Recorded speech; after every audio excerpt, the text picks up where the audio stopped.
Hello everyone, good morning. কেমন আছো তোমরা সবাই? আশা করছি সবাই খুব ভালো আছো আর আমরাও খুব ভালো আছি। তো আজকে হচ্ছে শুক্রবারের এখন 6:30 বাজে।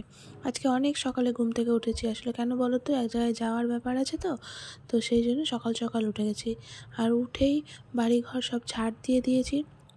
ঝাড় দিতাম না, যেহেতু মাসি আসবে, মাসি তো এসে ঝাড় দেবেই। কিন্তু ঝাড় দিলাম কেন, যেহেতু স্নান করে পুজো করে যাব, তো সেই জন্য একটু ঝাড়টা না দিলে কেমন যেন লাগছিলো। তো সেই জন্যে ঝাড়টা দিলাম, দিয়ে টুকটাক কাজকর্ম সেরে টেরে নিয়ে একবারে স্নান করে পুজো করতে চলে এসেছি। আর মা এখনও ওঠেনি, যেহেতু বেটুও ওঠেনি, তো মা হচ্ছে বেটুর কাছে শুয়ে আছে। আর বেটুকে কিন্তু নিয়ে যাব না, সোনুও যাবে না, আমি আর বাবা যাব। একটু কাজ আছে আমার, তো আমারই পার্সোনালি কাজটা আছে, তো সেই জন্য আমি বাবার সঙ্গে যাব। সোনু তো পারবে না যেতে, যেহেতু অফিস যেতে হবে, তো সেই জন্য আমি আর বাবাই যাব। তো ওদিকে বাবার সকালবেলা উঠে চাটা সব খাওয়া হয়ে গেছে। আমি ভাবলাম যে আগে স্নান করে পুজোটাই করে নিই, তারপরে চা খাওয়া যাবে খন। তো সেই জন্য পুজোটা করছি। আর আজকে না, বাইরে কিন্তু সেরকম কোনো ঠান্ডাই নেই। আমি যে স্নান করলাম, বোঝাই গেল না যে ঠান্ডার ওয়েদার বা কিছু। একদম, যদিও আমি গিজারে জল গরম করে নিয়েছিলাম, কিন্তু তাও সেরকম অন্য দিন যেমন একটা কনকনানি ভাবটা থাকে, সেই জিনিসটা আজকে ছিলই না। তো এদিকে আমার পুজো টুজো হলো, দিয়ে এবার হনুমান চালিসাটা পড়ে নিচ্ছি। হনুমান চালিসাটা পড়ে নিয়ে একবারে আজকে ভাবছি আমি একবারে কেশবকে স্নান করিয়ে দিয়েই চলে যাব। তারপরে আবার চিন্তা করছি, না স্নান এখন তো যেহেতু অনেক সকাল সকাল 6:30 মতো বাজে, ওকে স্নান করালে তো ওরও ঠান্ডা লেগে যাবে। তো সেই জন্য ওকে মা আমাকে বলছে কি, তোকে কিছু করতে হবে না, তুই হচ্ছে ওকে শুধু উঠিয়ে দিয়ে চলে যা, আমি তো দুপুরবেলা স্নান করবো যখন, তখন আমি হচ্ছে গিয়ে করবো, ওকে স্নান টান করে দেবো। না, আমি যখন দেখি পুজোটা করছি, তাহলে একবারে ওকে উঠিয়ে দিয়েই চলে যাই। তো এই যে ওকে উঠাতে চলে এসেছি। আর ওদিকে সোনুও ঘুমাচ্ছে, বেটিও কিন্তু ঘুমাচ্ছে, কেউ ওঠেনি এখনও। আসলে আমার এক জায়গায় যাওয়ার ব্যাপার আছে বলে আমি তাড়াতাড়ি উঠে গেছি, নাহলে আমিও আজকে উঠতাম না। তো যাই হোক, এদিকে কেশবকে উঠে নিয়েছি। আর এই যে ব্ল্যাঙ্কেটটা আজকে ওকে গায়ে দেবো না, যেহেতু হচ্ছে ওকে একবারে পরিষ্কার টরিষ্কার করে দিয়ে যাবে, একবার সোয়েটারটাই পরিয়ে দেবো। তো ওই যে মশারিটা যখন ও এসেছিলো, ওর আসার আগেই আমি নিয়েছিলাম। মশারিটা নেওয়াতে এতটা সুবিধা হয়েছে না, কি বলবো। আর এই যে দেখো, তোমরাই দেখে নাও কেশবকে সকাল সকাল, তোমাদেরও দর্শন হয়ে গেল। তো আগে জামা প্যান্ট শাড়ি টাড়ি নিলাম। প্রথমে ভাবলাম স্নান করে দিই, তারপর চিন্তা কর না, স্নান করাবো না, যতই গরম জলে স্নান করে না কারণ হাজার হোক, ও তো ছোটো, ওরও তো ঠান্ডা লেগে যেতে পারে। তো সেই জন্য ভাবলাম একটু গরম জল নিয়ে এসে গোটা হাত পাগুলোকে স্পঞ্জ করে দিই, দিয়ে জামা টামা পরিয়ে দেবো। আর আজকে স্নান করাবো না। তো আর ওদিক থেকে সোনুও উঠে গেছে, কিন্তু সোনু উঠে কী বলছে বলো তো, হ্যাঁ নিজে সকাল সকাল স্নান করেছে তো করেছে, ওকেও সকাল সকালই করে দিচ্ছে। আমি যে আরে, আমি তো ওকে স্নান করাইনি, আমাকে তো গাটা স্পঞ্জ করে দিচ্ছি, মায়ের সুবিধার জন্যই আমি করে দিচ্ছি। তো যাই হোক, ও বলতেই থাকলো, আর আমি এদিকে করে নিলাম। তো এদিকে গাটা স্পঞ্জ করানো হয়ে গেছে। আর এবার ওকে ভেতরে একটা পাতলা জামা পরিয়ে দিয়ে তার উপর দিয়ে সোয়েটার পরিয়ে দেবো। যেহেতু দুপুরবেলা আজকে আর জামা টামা চেঞ্জ করার কোনো ব্যাপার নেই, তো সেই জন্য আজকে আর এখন ব্ল্যাঙ্কেটটা দিয়ে ঢাকা দেবো না, একবারে সোয়েটারটাই পরিয়ে দেবো। তো এদিকে তো হলো, দিয়ে আর আজকেও তোমাদেরকে তো বলাই হয়নি কোথায় যাব বলো তো। আজকে আমি একটু যাব নালাগোলা, আমার বাড়ির ওইখানে। কেন, আমার একটু ব্যাংকের কাজ আছে, মোবাইল নাম্বার একটু আমার আগেকার অ্যাকাউন্ট তো সেইটার মোবাইল নাম্বারটা চেঞ্জ করার ব্যাপার আছে, তো সেই জন্যই যাব। আর এই যে তোমরাও দেখে নাও কেশবকে, তোমাদেরও দর্শন হয়ে গেল সকাল সকাল। তো এদের কেশবকে সোয়েটার টোয়েটার পরিয়ে একদম মালা টালা দিয়ে সাজিয়ে দিয়েছি। আর সকালে তো আজকে এত সকালে কি মিষ্টি দেবো খেতে, তো সেই জন্য আর মিষ্টি দেইনি, বিস্কুট টিস্কুটই দিয়ে দিলাম। আর এদিকে দেখো, এরা এখনও শুয়েই আছে। আর এখন বাজে 8:10, পুজো করতে আমার কতক্ষণ টাইম লাগবে তাহলে চিন্তা করো। সব কিছু করতে নিতে না দেরি হয়ে যায়। তো এদিকে আমি রেডি হয়ে গেছি, আর মা আমাকে বললো যে আছিস যখন সকালে কিছু খেয়ে যাবে। যে না, কিচ্ছু খাবো না, এখন কিচ্ছু খেতে ইচ্ছা করছে না। বললো কিছু খেতে ইচ্ছা করছে না যখন, তাহলে এক কাজ কর, চা করে দিচ্ছি, চা খেয়ে যাবে, তাই দাও তাহলে। তাড়াহুড়োতে আর ইচ্ছা করছে না, আমাদের 8:30টার মধ্যে বেরোনোর কথা, যদিও এখন টাইম আছে তাও। তো এদিকে আমি রেডি ফেডি হয়ে গেছি। আর যাওয়ার সময় সোনুকে বলে আমাকে জুতোটা বেঁধে দাও। এই জুতোর ফিতে বাঁধতে আমার এত মানে অসুবিধা হয় না, পারি না। তো সোনু বলছে এটাও তুমি আবার দেখাচ্ছ। আমি দেখাবো না, তুমি আমার জুতো বেঁধে দিচ্ছ। আমি মুখটা উঁচু করো। বললো না, আমি মুখ উঁচু করবো না। তো যাই হোক, এই যে জুতো টুতো পরিয়ে টরিয়ে দিল। এবার আমি বেরিয়ে গেছি, আর হেঁটে হেঁটেই যাবো, সামনে থেকেই বাস ধরবো। তো সেই জন্য এখান থেকে বেশ কিছুটা দূর নেই, মোটামুটি 1 কিলোমিটার মতো হেঁটে গিয়ে তারপরে বাসে উঠবো। কি আবার এখান থেকে টোটো করবো? তো সেই জন্য বাবা বলে হেঁটে হেঁটে যাই। চলো। আর ওই যে বাবা পেছনে আছে, বাবা মানে অত জোরে জোরে হাঁটতে পারে না। তো সেই জন্য একটু আস্তে আস্তেই আসছে। তো যেতে যেতে দেখছি মানে আমাদের বাড়ির কিছুটা দূরেই একটা স্কুল আছে, হাই স্কুল। তো সেখানে এত ছাত্র। তারপরে বাবা বললো আজকে তো মাধ্যমিক পরীক্ষা শুরু। তো সেই জন্য দেখো, মাধ্যমিক পরীক্ষা শুরু, আজকে প্রথম দিন। তো সেই জন্য সব স্কুলের ছাত্রছাত্র সব মানে 8:30-র মধ্যে বেরিয়ে গেছে, আর এখন মোটামুটি 8:30 বাজে। যাই হোক, ওখান থেকে এসে নিয়ে যে বাসে উঠে পড়েছি, আর বাসটা পুরো ফাঁকা। আসলে এত সকালে, তার মধ্যে আগে মাধ্যমিক পরীক্ষা, তো সেই জন্য অত বাইরে লোকজন নেই এখন, সকাল সকাল। তো উঠে পড়েছি, উঠে বসেও গেছি সিটে। আর বাসটা আজকে বেশ ভালোই ছিল। তো যেতে যেতে রাস্তায় দেখলাম, এই দেখো দূরে চারিদিকে কত সর্ষের ফুল, চারিদিকে মানে দূর দূরান্ত দিয়ে শুধু হলুদ আর হলুদ। আর কত সুন্দর লাগে এইসব ওয়েদারগুলো, মানে জায়গাগুলো দেখতে।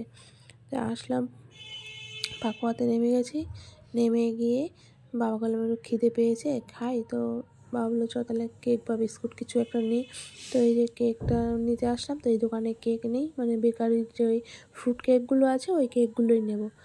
তারপর ভাবলাম এই দোকানে দেখি তো যদি থাকে, নাহলে বিস্কুট নিয়ে নেবো। তো বললো কি হ্যাঁ আছে, ওই একটা ফ্রুট কেক হবে, স্লাইসগুলো মানে ছোটোগুলো, বড়োগুলো চাইছিলাম ব্রিটানিয়ার, কিন্তু ওগুলো ছিল না। তো এই যে এই স্লাইসটা ওই দিল, আর আমি বললাম আর একটা দাও। তো বললো আর একটা তো হবে, কিন্তু ওটা চকলেট হবে। আমি বললাম, ঠিক আছে, যেটা আছে সেটাই দাও। তাহলে সকালবেলার বিস্কুটটা খাবো না, এটাই খেয়ে নেবো। বাড়িতে আসার সময় তো বিস্কুট খেয়েই এসেছি, তো ওই জন্য কেকটাই নিয়ে নিলাম। নিয়ে এবার বাসে উঠে গেছি আবার। এবার তারপরে দেখছি আবার বাবা ফোনে কথা বলছে। কে ফোন করেছে? বলছে তোর মামার বাড়ি থেকে ফোন করেছে, মানে আমার মামি ফোন করেছে। আসলে ওখানে যাওয়ার কথা ছিল তো আজকে, তো সেই জন্য ফোন করেছে আমরা যাবো কি যাবো না। তো বাবা বললাম তুমি কথা বলে দাও, আর আমি এদিকে দাঁড়াও, কেকটা খুলে। আর কেকটা না খুলতেও পারছি না, এক হাতে তো ফোন ধরে আছি, আর এক হাতে কেকটা কি খোলা যায়? তো বাবা বললো তুই ফোনে কথা বল, তোকে চাইছি। আমি দাও। তো এই দেখো আমি ফোনে কথা বলছি, আমাকে বলছে চলে আসো। বললাম না না, আমি আজকে যাব না, কবে যাব না যাব কোনো ঠিক নেই, না জানিয়েও চলে যেতে পারি। তো বললো হ্যাঁ চলে আসো, কোনো ব্যাপার না, সবসময় কি জানিয়েই আসতে হবে নাকি? হ্যাঁ সেটাই তো, সবসময় যাবো জানিয়ে যাবো, না জানিয়েও চলে যেতে পারি। তো যাই হোক, এই কথা বললাম। আর কালই ওখানে বলছে আসলে না যখন, তাহলে এখান থেকে কাজকর্ম করে চলে আসো। কারণ আমি যেখানে আমি বাড়ি যাচ্ছি তো কাজের জন্য, তো ওখান থেকে মামার বাড়ি বেশি দূর না, কাছাকাছি। সেই জন্য বললো, বললাম ঠিক আছে যাবো না, আজকে অনেক কাজকর্ম আছে, তার মধ্যে বেরুকেও নিয়ে আসেনি। তো সেই জন্য ফোন টোনগুলো রাখলো, রেখে টেখে দিয়ে বাবাকে বললাম তাহলে কেকটা খেয়ে নাও। বললো দিয়ে তাহলে খোল, কিন্তু ইটা খুলবি না, ওই চকলেটটা খুলিস না। আমি ঠিক আছে, চকলেটটা খুলবো না, ফ্রুট কেকটাই খুলি। তো খুললাম, খুলে ট্রেনেটা খেয়ে দিয়ে নিয়ে খেলাম। খেয়ে দিয়ে এই যে নালাগোলায় পৌঁছে গেছি। পৌঁছে গিয়ে বাবা বললো আমার খুব খিদে পেয়ে গেছে, আমি আগে পরোটা খাবো। আমি চলো, আমি কিন্তু খাবো না, তাও দেখো জোর করে একটা দিয়ে গেছে। আর পরোটাগুলো দেখেই বাবার মানে রাগ উঠে গেছে, যে এত সাদা সাদা করে বেড়েছে। আসলে বাবা একটু কড়া কড়া খাই তো, আর এগুলো একদম দেখো সাদা সাদা। তো সেই জন্যই একটু রাগে উঠে গেলো। তো আমি যাই হোক খেলাম, খাবো না করছিলাম, তাও বলছে খা খা, এতবার করে বলছে, না খেলেও না, ওই জন্য খেলাম। ওই মোটামুটি 4-5 বার মুখে দিয়েছি, তারপরে অর্ধেকটা বাবা বললাম তুমি নিয়ে নাও, তুমি খাও, আমি আর খাবো না। তো ভাবলো কেন খা, আমি আর একটা নেই। আমি বলছি না না, আমি আর নিবো না, আমি আর খাবো না, তুমি খাও। তো যাই হোক, বাবা খেলো। খেয়ে দিয়ে নিয়ে তো মোটামুটি কাজকর্মগুলো আমার হলো অনেক দিন পর, মানে অনেক বছরের পেন্ডিং কাজ, মানে অ্যাট লাস্ট আজকে আমি করে আসতে পারলাম আর কি। তো যাই হোক, দেখা যাক এখন হয়েছে কি হয়নি। বললো তো 48 ঘন্টা টাইম লাগবে।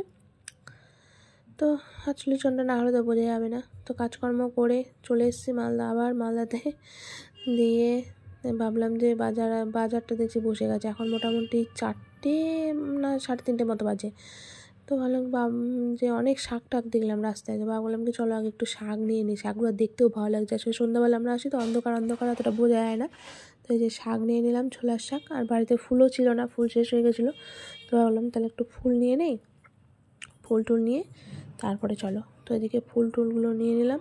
ফুল নিয়ে তারপরে বাবা বললো কি বেটুর জন্য কী নিবি? আমি যে কী যে নিব, হচ্ছে তো ফ্রুটি টুটি সবই আছে। বললো না তাও নিয়ে ওর জন্য তো নিয়ে যেতে হবে কিছু, না হলে তো আবার তখন কান্নাকাটি করবে। ঠিক আছে, আর তুমি যাও ওর জন্য কিছু একটা নাও, আর আমি হচ্ছে ফুলটা নিই। তো বাবা আবার ওর জন্য একটা হাওয়াই মিঠাই কিনেছিল।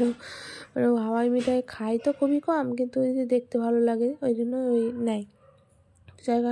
আমি না এই মাসিটার কাছ থেকে রোজ ফুল নিই, মানে যত ফুল টুল আমি নিই এই মাসিটার কাছ থেকে নিই। ওই জন্য এত ফুলের দোকানের দিকে থাকতেও আমি আশেপাশে কারোর কাছ থেকেই নিলাম না, এই মাসির কাছ থেকে নিলাম। আর ওই দেখো বড় বড় কুলগুলো সব উঠে গেছে, দেখে এত ভালো লাগছে না খেতে।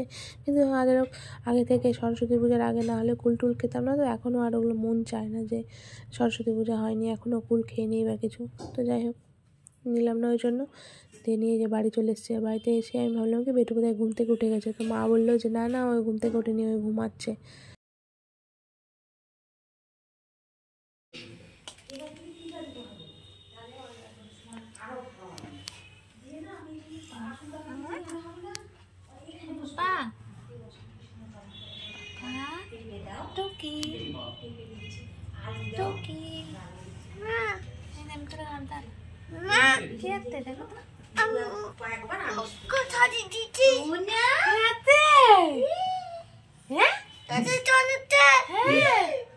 তুই কি করছো? ঘুমাচ্ছ? তোমার জন্য একটা জিনিস নিয়ে আসতে। প্যাকটন ঘুমাচ্ছে? আমি যে প্যাকটন বোধহয় কাঁদছে নাকি? আমি হ্যাঁ নানা গোনা থেকে আমি মন্নাবতী থেকে তুলে আসছি তো প্যাকটন। আবা বলো হাওয়াই মিঠাই। কে খাবে? আমি। না আমি খাবো। ওই বাবা প্যাকটন আমি তো মন্নাবতী তুলে যাবো। তালা মারা যেতে পারবে না, তাহলে মারা যেতে পাবো না। না তোমার ঘুম হয়েছে? হ্যাঁ। তুমি কি কানু কানু করছিলা? হ্যাঁ। কেমন করে? আমি পনি গিয়েছি। কোথায় পনি গেছিলা? ওইখানে। কেমন করে পনি গেছি? দেখা আমি তো দেখতে পাইনি। কেমন করে পনি? তো পনি গিয়েছি ওইখানে ভাত খেয়েছি। ওখানে ভাত খেয়েছো? কি দিয়ে ভাত খেয়েছো? কি দিয়ে? মেমে দিয়ে। পেঁপে দিয়ে? পেঁপে দিয়ে। আর কি দিয়ে? পিঠ থেকে নেমেছে আলু দিয়ে। আলু দিয়ে? হাতটার মুখটা থেকে দিয়েছে আর আলু দিয়ে। আজকে সন্ধ্যাবেলা না আর ইচ্ছেই করছিল না যে আমি একটু বাইরে যাই, মানে সারাটা দিন বাইরে বাইরে থাকার পর না আর ইচ্ছে করছিল না। তো যাই হোক সোনুর কিছু কাজ ছিল আর ও আমাকে নিয়ে যাবেই। আমি যাব না বলছি, তারপরে ও আমাকে নিয়ে যাবে। আমি চলো বলছো যখন যাই, না হলে আবার তখন রাগারাগি করবে। তো এই যে আবার চাটা খাওয়া দাওয়া করে বেরিয়ে গেছি। আর আমার এত ঘুম পাচ্ছে না, মানে কি বলবো, মানে আমি চোখ মানে টেনে খুলে রাখতে পারছি না, মানে এত ঘুম পাচ্ছে। যাই হোক তাও বেরালাম। বেরিয়ে ওর কি কাজ আছে সেখানে আমাকে নিয়ে যাচ্ছে। আমি বলছি আম্মা তোমার কাজ আছে, আমি গিয়ে কী করবো? বলছে না না চলো, বাড়িতে থেকে কী করবা চলো। আমি ঠিক আছে চলো। তো ওই জন্য বেরিয়েও গেছি। বেরিয়ে গিয়ে ওর কী কাজ ছিল সেগুলোকে করলাম, করে ধরে নিয়ে শোনো বলে আমার একটু খিদে পেয়েছে, চলো কিছু খাওয়া যাক। বললাম কী খাবে বলো? বলো চলো একটু মোগলাই খাই। যাই যে মোগলাই দোকানে চলে এসেছি। এখনও খাবে হচ্ছে চিকেন মোগলাই। আমাকে বললো তুমি তো সারাদিন কিছু খাওনি, তো কিছু খাও, মানে এটা তোমারও হয়ে যাবে। আমি বলছি আমি মোগলাই টোগলাই অত খাবো না, আমি ওই তুমি নিচ্ছ নাও তোমার কাছ থেকে আমি ওই 2-1 পিস খাবো, তাছাড়া আমি আর বেশি ওগুলো খাবো না। মানে বাইরের এগুলো জিনিস অত এখন খাওয়া মানে প্রায় বন্ধই করে দিয়েছি। তাও খাই, মানে লোভ সামলে রাখতে পারি না, তো খেয়ে নেই মাঝে মধ্যে। তো যাই হোক এই যে চিকেন মোগলাই দিয়ে দিয়েছে, আর এই যে আলুর তরকারিটা দিয়েছেন। আলুর তরকারিটা এত ভালো, মানে কি বলবো, একদম ড্রাই ড্রাই আলুর তরকারি, মানে খুবই ভালো। আর এত গরম, প্রথমে না এই কাঁটা চামচে খেতে গেলাম, তারপরে চিন্তা করলাম না এই কাঁটা চামচে খাওয়া যাবে না, প্রচণ্ড গরম, আমি খেতেও পারবো না, ওর থেকে বরঞ্চ অল্প অল্প করেই খাই। আর এই যে আলুর তরকারিটা এত স্পাইসি, তো সেই জন্য আমি আর আলুর তরকারিটা খাইনি, আমি সস দিয়েই খেয়েছি। আমি খুব বেশি হলে ওই 4-5 পিস বোধহয় খেয়েছি। আর মোগলাইটা প্রচণ্ড বড়ো ছিল, অনেকটা বড়ো। তো এদিকে সোনু খাচ্ছে, আমি তাই ভাবছি তুমি খাচ্ছ খাও, আমি কিন্তু খাবো না, আমাকে কিন্তু জোর করবে না। আমি বললো ঠিক আছে, তোমার যতটুকু দরকার তুমি ততটুকু খাও, আমি খাবো। আমার আর ওর না খিদেও পেয়ে গেছিলো, আর বাড়িতে থাকতে গেলে কি আর খাবে, ওই বাড়িতে হয় কেলক্স নাই ওটস, ওই জন্য আর বাড়িতে বললে কি আমার পেট ভার করছে, আমি কিছু খাবো না। মা ওকে খাওয়ার কথা বলেছিলো কিন্তু বলে আমার পেট ভার, আমি কিছু খাবো না। আর যেই বাইরে বেরিয়ে গেলো কাজ, মানে ওর কাজটা মিটে গেল, দিয়ে আবার বলতে চলো খাই। দেখো তাহলে চিন্তা করো তাহলে কীরকম। তো এই যে খাওয়া দাওয়া করে ধরে আজকে আর বাবাদের জন্যও নিয়ে যাচ্ছি না, যেহেতু বাবা আজকে সারাটা দিন ভাত খায়নি, রাতে ভাত খাবে, না হলে ভাত যদি দুপুরে ভাত খেতো তাহলে এগুলো নিয়ে গেলে তাও খেত। তো সেই জন্য আর বাবাদের জন্য নিয়ে যাচ্ছি না, এগুলো খেয়ে নিচ্ছি। আর এরপরে খাওয়া দাওয়া করে একদম সোজা বাড়ি চলে যাবো। তো ধৈর্য ধর, ছেলে খেয়ে নিলা কেন? খিদা এমন লেগেছে আমার, হ্যাঁ খুব খিদা লেগেছে। কাজে খিদা লেগেছে। ওটা তো এমনি খাচ্ছে। বাবাকে বললাম, হ্যাঁ আমাকে দে একটু। বলে হবে না। কি কি খাতো, কি খাতো? তোর এত কি তাড়াতাড়ি দিয়ে? খেয়ে গেল? কি দিয়ে? মাছ দিয়ে, পেঁপে দিয়ে। কোনটা পেঁপে, কোনটা? ও আর মাছ কোনটা? কি মাছ ওটা? কি হেলিকপ্টার মাছ? ওটা কিরকম মাছ?